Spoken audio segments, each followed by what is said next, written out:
Hi, Jenny. I was thinking of having a lunch meeting this weekend. You can make it, right? Our diner is busy on weekends, so I don't think I can make it. Are you trying to avoid it again? I'm not trying to avoid it. I'm really just busy and can't participate. Of course, I want to get along with other mom friends. I know you don't actually think so. It's just that you feel embarrassed about being financially constrained and you don't really want to participate. Are you talking about me when you say financially constrained? Who else? This isn't a group chat. We're the only ones in this chat, Jenny. We're not actually struggling as much as you seem to think. It's not easy to survive just managing such a small diner, is it? That's not true at all. It's true that our diner is small, but it's always busy and we've been making a profit all along. Even if you're making a profit, it's still nothing, considering how small your business is. You always dress like you're struggling financially.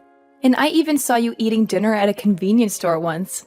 As for my clothing, I dress comfortably for work-related reasons. When there's a special event, I dress up appropriately.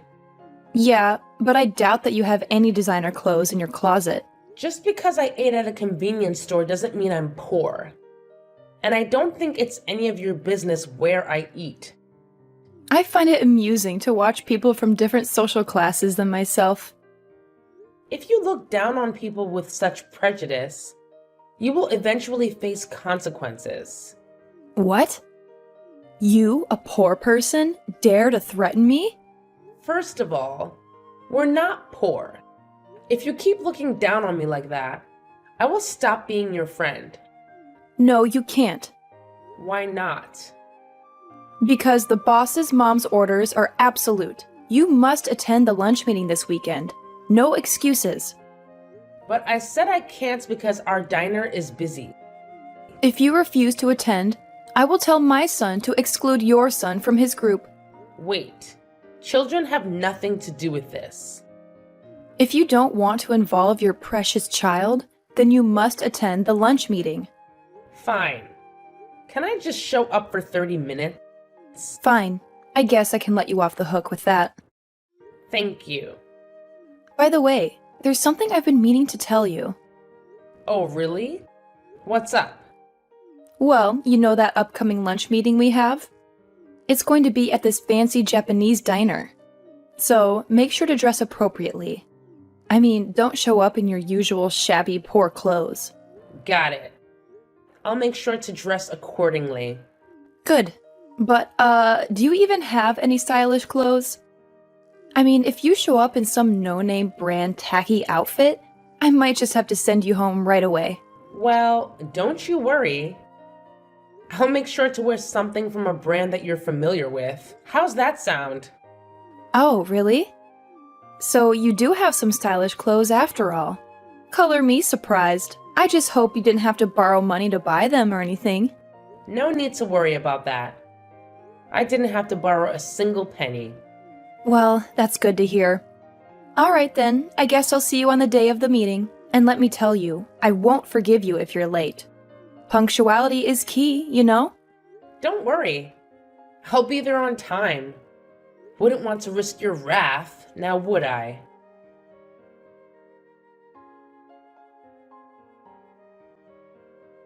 Jenny, are you okay? Wow. How dare you send me a message like this? I didn't think you were such an uncivilized person. It's your fault for trying to leave so arrogantly. I told you beforehand that I could only attend for 30 minutes because I'm busy at work. You said that. But me, the boss mom, told you to stay until the end. So it's only natural to obey orders, right? Who do you think you are? I'm the boss mom, and And you insulted me from the start of the lunch meeting, and it made me feel really uncomfortable. But everything I said was true, right? Everyone felt sorry for you and sympathized with you. I don't dig through trash for food because I'm starving. And I've never had to endure a week of not eating because I was trying to be frugal. What? Are you angry? Of course I am. After all that you did, I feel absolutely terrible right now. Don't get so angry just because I splashed water on your face. I guess jokes don't work on poor people after all. I can't wait to see your cheap diner go out of business. My husband said he'll shut down your husband's company.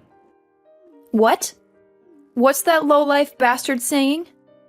If you can shut it down, go right ahead. What can a poor person like him do? You don't know anything about your husband's company, do you? Of course I do. He's the president of a fairly well-known food company around here. I'm the president's wife, you know. Impressive, right? So all you know is your husband's title? Haven't you been told anything about his job responsibilities or his connections?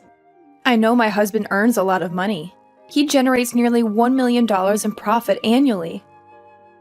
Thanks to him, I get to live a lavish lifestyle.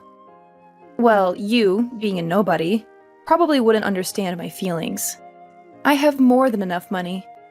So if you want, I can give you some. It's better not to make statements that would anger my husband any further. When it comes to me, my husband doesn't show any mercy. I couldn't care less if your husband gets angry or not. It's like, yeah, go ahead and throw a tantrum. I'm not afraid of your husband, even if he gets mad at me. Is that so? You really don't care what happens? By the way, what does your husband do for a living? It seems like he doesn't work at the diner with you. Maybe he's doing part-time work as a garbage collector because the earnings from the diner aren't enough? Or maybe he's working as a garbage cleaner. My husband is also a company president? Huh? You must be joking. No, it's the truth. He hardly shows up at the diner because he's too busy with his job as a president. Even if he's a president, it's probably just a small, struggling company with a few employees, right? Oh, Sam, you really shouldn't jump to conclusions without any basis. You're making quite the assumption there, but since you seem to be clueless about it, let me enlighten you. Go ahead, surprise me. I highly doubt it's a company I've ever even heard of. Well, brace yourself, because it's actually a company. Wait, a company? Are we talking about the mega corporation that owns multiple diner chains and has branches all over the place? You got it. That's the one. It seems like your husband's company has been engaged in long-standing business dealings with this very company as well. Quite the connection, huh? But from what I've heard, those dealings might come to an end soon. Yeah, sure. Uh-huh. You expect me to believe that my husband's company has ties with a giant corporation? Are you pulling my leg? Not at all. In fact, you can go ahead and ask your husband about it. I've had the pleasure of meeting him too, you know.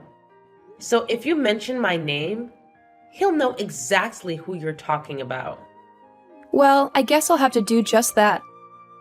I'll go ask him and see what he says. This should be interesting.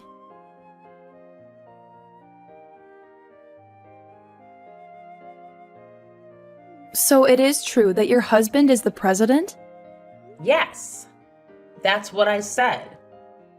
My husband said he's going to your husband's office from now on. It looks like you should be prepared for what's coming. Wait a minute. What is he planning to do? I think he's going to talk about canceling the deal. Our company's dealings with your husband's company account for nearly 80% of your business. So if this deal is canceled, it'll be a big problem. Then why not just do business with other companies on better terms? I don't think there are many companies that can offer better conditions than my husband's company. Besides, my husband's company is well known in the industry.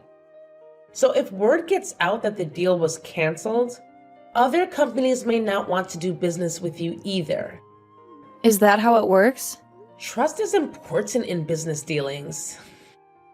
So, does that mean that my husband's company might go under if things go wrong?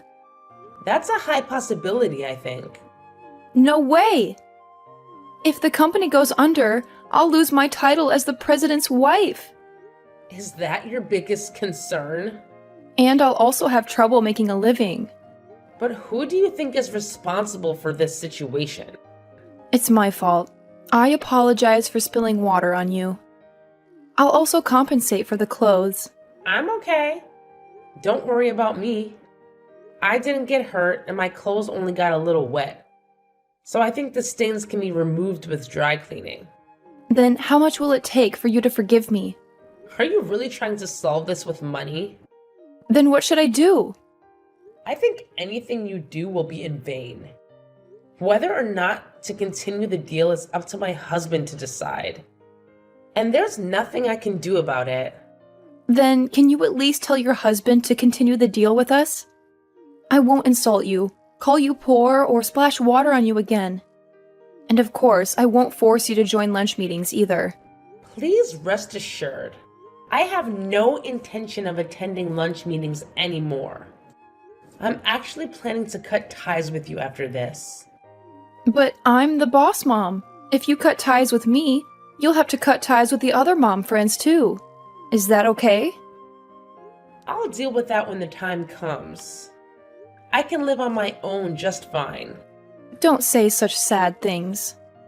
If I had known that your husband was such an important business partner for us, I wouldn't have done those things to you. I think you're also responsible for pretending to be poor. It's wrong to pour water on anyone, regardless of who they are. It's also not good to judge and look down on others based on appearances, without knowing much about their family situation or other circumstances. I do feel bad, of course. And I didn't pretend to be poor. You just assumed I was poor because I run a small diner. But why are you running a diner when your husband is the president? You should be able to live off that alone, right? I've always dreamed of owning a diner since I was young. So I talked to my husband about whether I could start my own diner, and I got his permission to do so. I've been working in the culinary field during my single day, so I had no problem with cooking, but I was a novice when it came to running a business.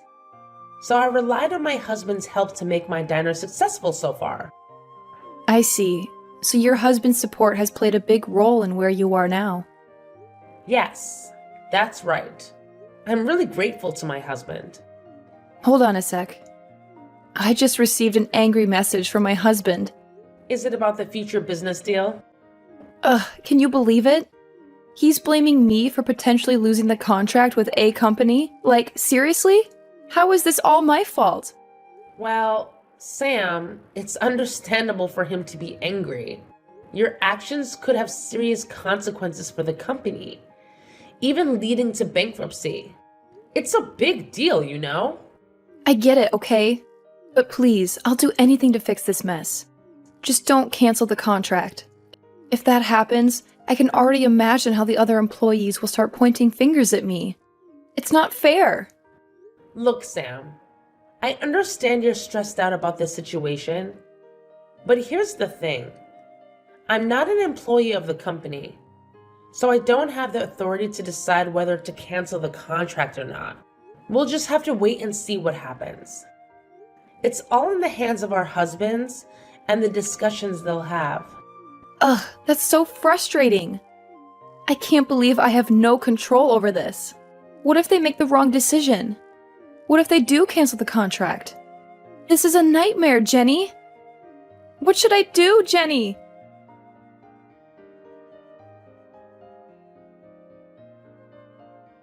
Please, can you pretend the contract cancellation never happened? I told you before. I can't do that even if you asked me. It's a decision made by my husband. And on top of that, my husband has started talking about divorce. How is divorce related to the cancellation of the contract, though? Aren't those two separate issues? I think my husband is getting angry and talking about divorce because of me and the cancellation of the contract. Is that so? Whether to divorce or not is an important issue. And maybe your husband has been thinking about it even before this incident. That's not possible. We were getting along well until now. In any case, it's strange for me to interfere in the relationship between a husband and a wife. So please discuss and decide on your own. Don't say that. I want you to convince my husband to stop the divorce, too. What's in it for me for doing that? Well, probably nothing. I'm not so generous as to help someone who has looked down on me. Whether you get divorced or not, it's not my business, and I have no intention of helping you. But...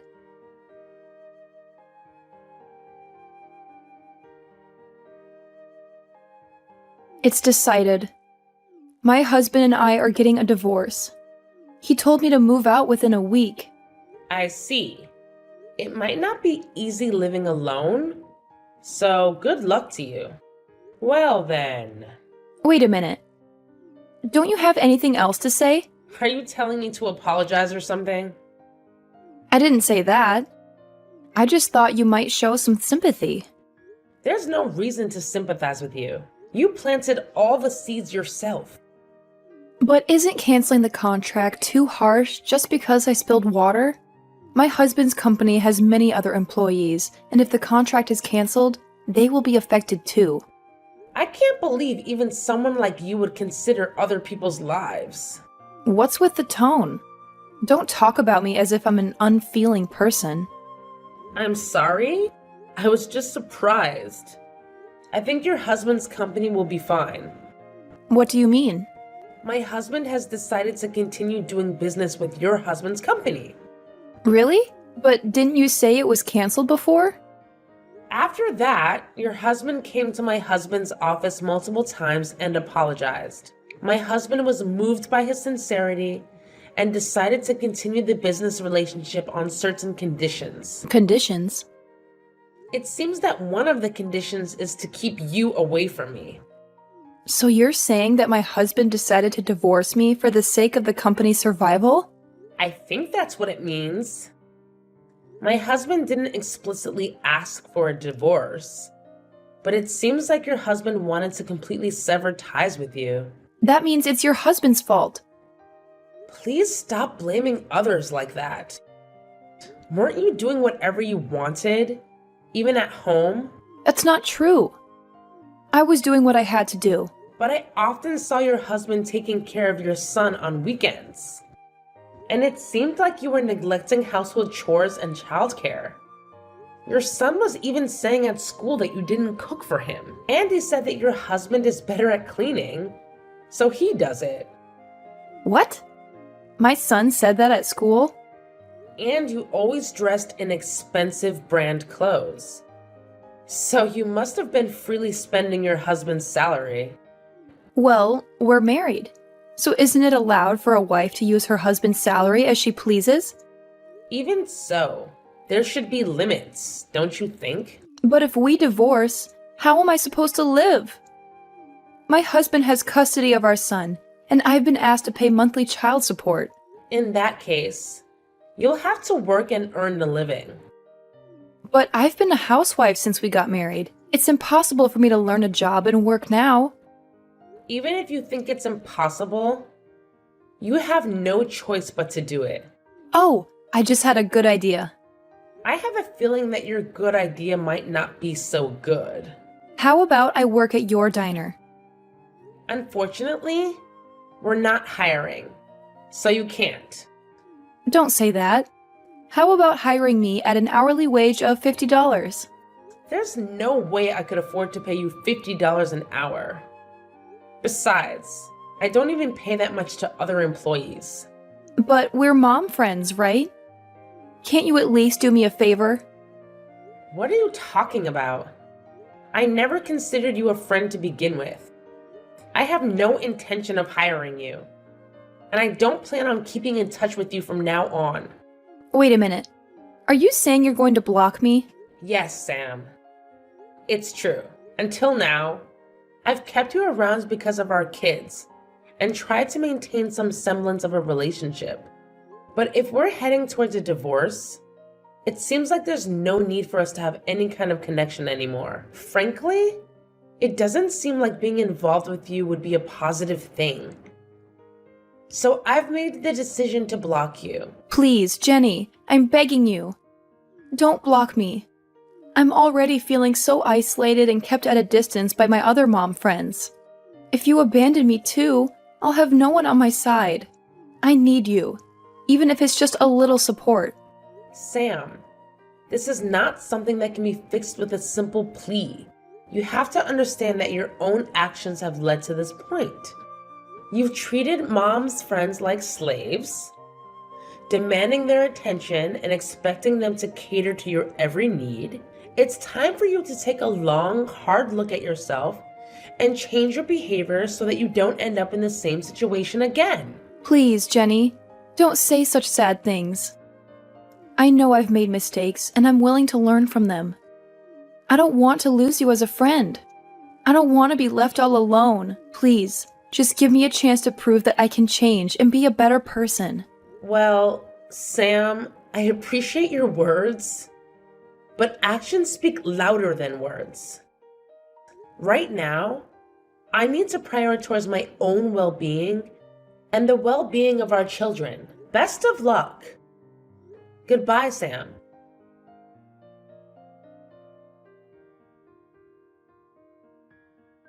After that, I decided to follow through with my decision and blocked Sam. True to her word, she moved out of the house once her divorce was finalized. She found herself a small apartment and started working part-time to cover her child support and living expenses. It wasn't an easy transition for her, though. From what I heard, she seemed to be getting scolded by her store manager almost every day since she had never worked before. It must have been quite a change for her. On a different note, it turns out that her ex-husband's company continues to do business with my husband. Surprisingly, their relationship seems to have improved since the divorce. I guess sometimes separation can lead to better professional connections. It's funny how life works sometimes. As for her son, he's being taken care of by her ex-husband's parents. It's nice to know that he has a support system and doesn't have to feel lonely during this whole process. While I may not have much personal investment in Sam's life, I can't help but feel relieved that her son is able to live comfortably and have people who care for him. Life moves on, and everyone finds their own path. As for me, I'll focus on my own family and continue to cherish the moments we have together.